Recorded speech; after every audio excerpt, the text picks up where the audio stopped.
Hi guys, my people, my brother. Ndagusuje kandi nkwifurije kugubwa neza wowe wahisemo gukurikirana amakuru kuri YouTube channel East TV. Ni iby'agaciro kandi komeza dukurikirane. I promise ko nazahwema kubagezaho amakuru azabagezweho mu Rwanda ndetse no ku isi yose muri rusange. Umwana, umuntu mukuru, umwirabura, umuzungu, buri muntu wese ku isi ategereje umukino uza kuba kuri uyu munsi. Umukino uza kubera mu gihugu cy'Ubwongereza kuri stade Etihad Stadium. Umukino utegerejwe na benshi uza kuba mu rushanwa UEFA Champions League. Umukino ugomba guhuza ekipi ya Manchester City the Citizens ndetse n'ikipe ya Real Madrid. Ekipi ya Real Madrid ni imwe mu ekipe y'ubukombe muri aya marushanwa UEFA Champions League. Dore ko ifite ibikombe 13 bya UEFA Champions League. Iraza gukina n'umwana muri aya marushanwa UEFA Champions League, Manchester City. Dore ko Manchester City nta gikombe na kimwe cya UEFA Champions League iratwara. Iramutse igitwaye bwaba ari ubwa mbere.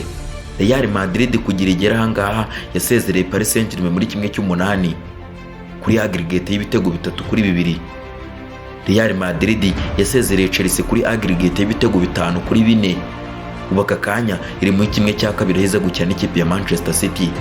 Manchester City kugira igere muri kimwe cya kabiri yasezereye Sporting Lisbon ku kinyuranyo cy'ibitego 5-0. Manchester City muri kimwe cya kane yahuye n'ikipe ya Atletico Madrid. Atletico yari yageze muri kimwe cya kane isezereye Manchester United. Icyo gihe Manchester City yasezereye Atletico Madrid ku kinyuranyo cy'igitego 1-0. Igitego cyabonetse mu gihugu cy'Ubwongereza kuri Etihad Stadium, ahantu n'ubundi Real Madrid iraza kubiri kuri uyu munsi. Atletico Madrid yatsindiwe igitego 1-0 bageze mu gihugu cya Espagne. Umukino uza kurangira ari 1-0.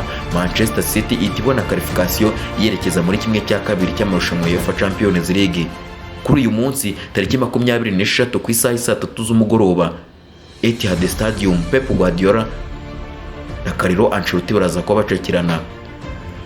Abakinnyi ikipe ya Manchester City ishobora kuza kwifashisha kuri uyu mugoroba systeme ni 4-3-3. Mwizamu ni Ederson Moraes nimero 31, Kyle Walker nimero 2, Ruben Diaz nimero 3, Aymeric Laporte nimero 14, Alexander Zinchenko nimero 11, Kevin De Bruyne nimero 17, Rodri nimero 16, Bernardo Silva umunyaportugal nimero 20, Riyad Mahrez nimero 26, Raheem Sterling umwongereza na nimero 7 araza kuba hari, ndetse na Phil Foden nimero 27. Akaba ari abo bakinnyi Pep Guardiola araza kwifashisha kuri uyu mugoroba. Ni mu gihe ku ruhande rw'ikipe ya Real Madrid systeme nabo ni 4-3-3. Mwizamu ni Thibaut Courtois na nimero 1, Ferland Mendy na nimero 23, David Alaba na nimero 4, Eder Militao na nimero 3, Dani Carvajal na nimero 2, Toni Kroos na nimero 8, Casemiro na nimero 14, Luka Modric na nimero 10, Vinicius Junior umunyabrazil na nimero 20. Ni mu gihe Federico Valverde arabahabaye na nimero 15. Ntabwo umufaransa yaza kubura muri uyu mukino. Umufaransa Karim Benzema ukinira ikipe ya Real Madrid araza kuba ari kuri attaque na nimero 9 mu mugongo. Uyu akaba ari we mukinnyi wa mbere umaze gutsinda ibitego 3 mu mukino umwe mu marushanwa UEFA Champions League muri uyu mwaka 2022. Missing player abakinnyi bataza kuboneka kuri uyu mukino ku ruhande rwa Manchester City. Wa mbere ni Joao Cancelo, Benjamin Mendy, John Stones. Kyle Walker ashobora kuboneka cyangwa se ntaboneke. Ku ruhande rwa Real Madrid ni Luka Jovic, Eden Hazard, Mariano Diaz, Casemiro na David Alaba nabo ni bamwe mu bashidikanywaho. Real Madrid kuri uyu mukino ibaye idafite David Alaba ndetse na Casemiro cyaba ari ikibazo gikomeye. Real Madrid n'ikipe ya Manchester City bafitanye amateka akomeye cyane, dore ko bamaze gukina imikino 8 kuva Manchester City na Real Madrid byabaho. Muri iyo mikino 8 Manchester City yatsinzemo imikino 3, Real Madrid itsinda 3, banganya 2. Umukino wa mbere wabaye tariki 18 z'ukwa 9 mu mwaka wa 2012. Icyo gihe mu mwaka wa 2012 Real Madrid yatsinze Man City 3-2. Tariki 21 z'ukwa 11 2012 Real Madrid na Manchester City banganyije 1-1 ariko Real Madrid yari yabonye ikarita y'umutuku.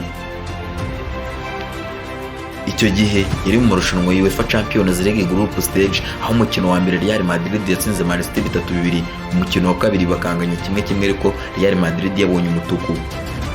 Tariki 24 z'ukwa karindwi 2015, icyo gihe ekipe ya Real Madrid yatsinze Manchester City ibitego 4-1 Etihad Stadium, yari mu marushanwa ya International Champion Cup. Mu mwaka wa 2016 tariki 26 banganyije ubusa ku busa. Tariki 9 z'ukwa gatanu 2016 ekipe ya Real Madrid itsinda Manchester City igitego 1-0. Tariki 27 z'ukwa karindwi umwaka wa 2017 umukino wahuje Manchester City n'ikipe ya Real Madrid Etihad Stadium. Icyo gihe ekipe ya Manchester City yigaranzuye ikipe ya Real Madrid yitsinda ibitego 4-1. Tariki 9 z'ukwa gatanu umwaka wa 2022 uyu mukino uraza kuba, ariko utirengagije ko mu myaka ibiri ishize tariki 23 z'ukwa kabiri 2020 Man City yatsinze Real 2-1, ikongera ikayisubira tariki 7 z'ukwa 8 2020 ikayitsinda ibitego 2-1.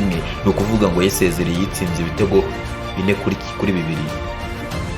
Kuri uyu munsi ni tariki 26 z'ukwa kane mwaka wa 2022 ikipe ya Real Madrid n'ubundi iraza kujya Etihad Stadium, ahantu biba bigoye ko yakura intsinzi.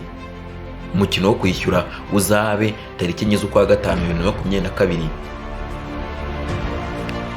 Kaba ari ibyo wamenya kuri uyu mukino utegerejwe na benshi ku isi, yaba umwana umuntu mukuru buri wese ategereje ko isaha 3 z'umugoroba ziza kugera, ubundi bihanganye bikaza kwesurana biyobowe na Pep Guardiola ndetse na Carlo Ancelotti wa Real Madrid. Les amis, ndagushimiye wese mu gukurikirana amakuru kuri YouTube channel East TV. Njye wabikugezaho ndi Olivier Fernandez. Ndagusengera kandi mwifuriza kugubwa neza iminsi yose kugira ngo tujye dukomeza kubana mu biganiro byacu byose umunsi ku wundi. Les amis, kanda subscribe kuri YouTube channel East TV. See you, turabakunda.